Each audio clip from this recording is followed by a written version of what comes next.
Rachel Beanland, author of The House is on Fire, and this is my hometown of Richmond, Virginia. I thought I'd spend the day showing you some of the sights that Jack, Cecily, Sally, and Gilbert would have seen in 1811.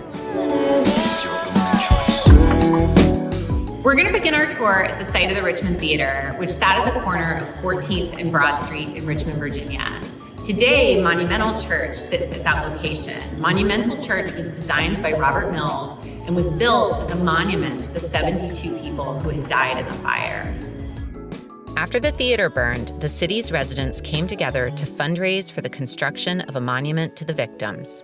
They ultimately settled on constructing a monumental church, which was designed by Robert Mills, the same architect who designed the Washington Monument.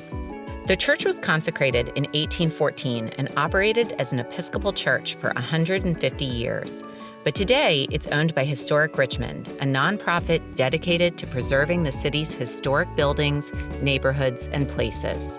If you visit, don't skip the crypt, where the remains of the fire's victims are interred. Attorney and writer William Wirt lived in this house behind me, but not until a few years after the fire broke out. The Federal-style house, which was built in 1808, is an adaptation of a design by Henry Latrobe and is the last remaining building of its kind. Another court-end favorite is John Wickham's house, which was built in 1812, so may very well have been under construction during the fire.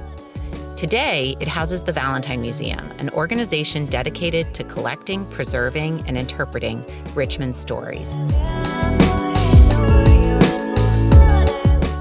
In my novel, several important scenes take place at the Virginia Capitol, which was designed by none other than Thomas Jefferson. Jefferson's plans were heavily influenced by the time he spent in France, and the original building was modeled after the Maison Carrée at Nîmes. Step inside the Capitol and you'll come face to face with Jean-Antoine Houdin's famous sculpture of George Washington, which still sits in the rotunda.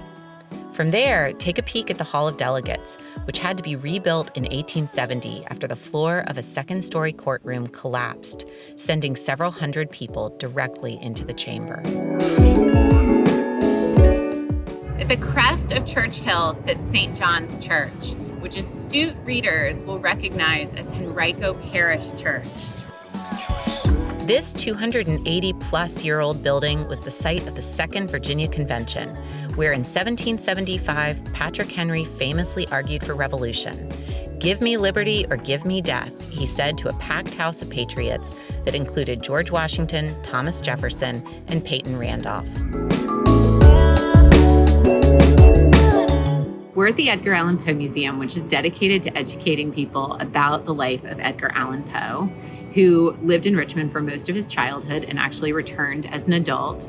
Elizabeth Poe, who went by the name Eliza, was an actress with Placide and Green, the theater company that plays a big role in my book.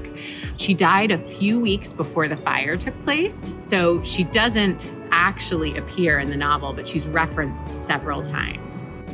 The Old Stone House, as it's been affectionately known for at least 2 centuries, was likely built in the 1600s and is on record as being the oldest house in Richmond.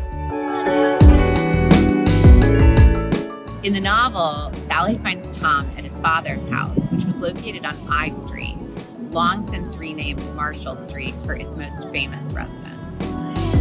Chief Justice John Marshall was one of Richmond's most esteemed citizens, and he built this house for his family in 1790, when he was still an attorney in private practice.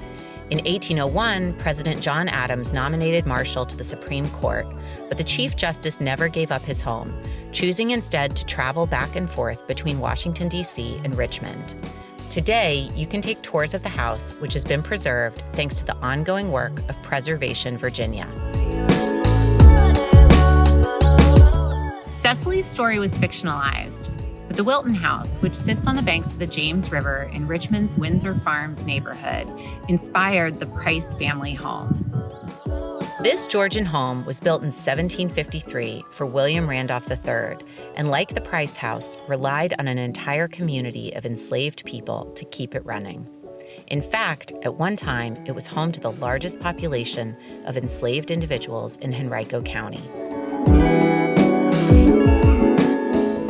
In Shockoe Bottom, where Gilbert Hunt once worked as a blacksmith, There are a lot of great restaurants and one of my favorite bookstores, Fountain Books, but there's not a lot of evidence of what life was like in the early 1800s. By the middle of the 19th century, this area had become home to one of the South's most notoriously brutal slave jails, making Richmond the second largest domestic slave market in the country. Over the years, many historic sites, such as Lumpkin's Jail and the African Burial Ground, have been covered by concrete, but there are plans underway to excavate these landmarks and build a National Slavery Museum and Memorial Park, which will tell a story that has, for too long, been buried.